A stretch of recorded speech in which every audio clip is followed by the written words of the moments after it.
विरोधी पक्षाला जागा वाटप केलं या लोकांनी, निवडणूक आयोगाने केलेलं जागा वाटप आहे की त्यांना एवढ्या आणि त्यानुसार त्यांनी संपूर्ण महाराष्ट्रामधल्या मतदान केंद्रावरती ज्याला सेटिंग म्हणतात राहुल गांधी ते केलेलं आहे. राहुल गांधींच्या कालच्या लेखानं म्हणा, कालच्या भूमिकेनं म्हणा, फक्त महाराष्ट्रात नाही, देशात नाही, जगातल्या लोकशाही मानणाऱ्या अनेक देशामध्ये चिंतेचं वातावरण निर्माण झालं आणि देशाच्या जनतेलाही कळलंय की नरेंद्र मोदी आणि कंपनी निवडणुका कशा प्रकारे जिंकते आहे हे स्पष्ट झालं. माझ्या पक्षावर तुम्ही जे आरोप केले होते की अयोध्येच्या वेळी तुम्ही जाणार होते त्यांनी नागवंडांचा विषय काढला होता वगैरे त्याच्यावर एकच तुम्ही उत्तर दिले की बाळासाहेबांच्या विचारांना तुम्ही बसता लावल्यामुळे त्याचं माझ्या पक्षावर खोटं बोलतात. सोडून द्यावं. एकनाथ शिंदेचं काय ऐकताय तुम्ही? त्यांनी त्यांच्या मनाला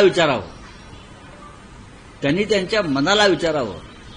जर ते खरोखर बाळासाहेब ठाकरेंचे प्रेमी असतील की काय झाली चर्चा ही त्यांनी त्यांच्या मनाला विचारावं. कसल्या बट्ट्या कट्ट्या काय करतात ते काय सांगतात आम्हाला तुम्ही?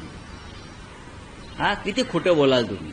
ठीक आहे, तुम्ही किती खोटे आहात, तुम्ही किती बकवास आहात, तुम्ही किती भ्रष्ट आहात हे परवा सर्वोच्च न्यायालयाने 3,000 कोटीचे तुमचे जी काय कमिशनबाजी होती त्याच्यावरती जो हल्ला केलाय त्याच्यात स्पष्ट होत आहे. मी जे बोललो आहे ते 100% सत्य. मी त्याचा साक्षीदार आहे.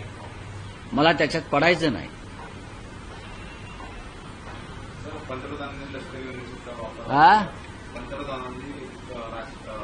वापर राजकीय लाभासाठी केला तुम्ही जर लष्करी गणवेश घालून फिरला तर तुमच्यावरती गुन्हा दाखल होईल. जी भारतीय न्याय संहिता आहे त्याच्यामध्ये काही जी कलमं आहेत अंडर